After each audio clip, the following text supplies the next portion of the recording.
ഇന്നലെ രാത്രിയിൽ ഞാൻ പോലും വിചാരിക്കാതെ പെട്ടെന്ന് നടന്നൊരു സംഭവമാണ്. എസ്റ്റർഡേ എനിക്കൊരു പ്രോഗ്രാമിലേക്ക് ഗസ്റ്റ് ആയിട്ട് ഇൻവിറ്റേഷൻ കിട്ടിയിട്ടുണ്ടായിരുന്നു. തുമാമ മാളിൽ നമ്മുടെ ഫ്രണ്ട് അസ്ലം ബ്രോയും ഫ്രണ്ട്സ് ആയിട്ട് തുടങ്ങി റയാജ് പെർഫ്യൂം പ്രോഡക്റ്റിന്റെ ലോഞ്ചിങ്ങിനായിരുന്നു എന്നെ ഇൻവൈറ്റ് ചെയ്തത്. ഇവിടെ എത്തുന്നതിന് മുന്നേ ഞാൻ കുറച്ച് ആൾക്കാരെ പ്രതീക്ഷയുള്ളായിരുന്നു. പക്ഷേ ഇവിടെ എത്തിക്കഴിഞ്ഞപ്പം അത്രയും ക്രൗഡായിരുന്നു മാള് ഫുള്ള്. ഒരുപാട് വിശിഷ്ട അതിഥികളും കലാകാരന്മാരുടെ പ്രോഗ്രാമും ഒക്കെ ഉണ്ടായിരുന്നു. ആ പാട്ടൊക്കെ കേട്ട് വൈപിടിച്ചിരിക്കുമ്പോഴാണ് എന്നെ വിളിച്ചിട്ട് പറയുന്നത്, തൊട്ട് താഴെയുള്ള ജിമാക്സിലോട്ട് വാ, ഇവിടെ ഹനാൻഷ വരുന്നുണ്ടെന്ന്. ആ പേര് കേട്ട പാടെ ഇരുന്ന സ്ഥലത്തൊന്നും ഒറ്റ ഓട്ടായിരുന്നു ഞാൻ താഴോട്ട്. ഹനാൻഷാന്റെ എല്ലാ സോങ്ങിന്റെയും ബിഗ് ഫാൻ കേട്ടോ ഞാൻ. ആ ആളെ തന്നെ നമ്മളെ കണ്ണുമ്പി കാണുമ്പോൾ ഭയങ്കര സന്തോഷമായിരുന്നു.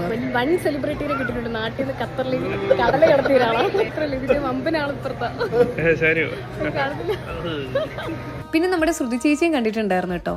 മൊമെന്റ് വാങ്ങിക്കാൻ വേണ്ടി വിളിച്ചപ്പോ ഞാൻ ഇവിടെ ഹനാൻഷായെ കാണാൻ പോയി. ഇവിടെ എല്ലാവരും പരിപാടി കഴിഞ്ഞ് പോയെന്ന് കേസ്. ഇനി മൊമെന്റ് എടുത്ത് എവിടെ കാണാൻ വെച്ചിട്ടുണ്ടായിരിക്കും. അപ്പൊ പോയി വാങ്ങിക്കാം. സംഭവം കോമഡിയാണ്. ഇവിടെ മൊമെന്റും വാങ്ങിക്കാൻ വേണ്ടി എന്റെ പേര് വിളിച്ചപ്പോൾ ഞാനിവിടെ താഴെ ഫോട്ടോ എടുക്കാൻ പോയി.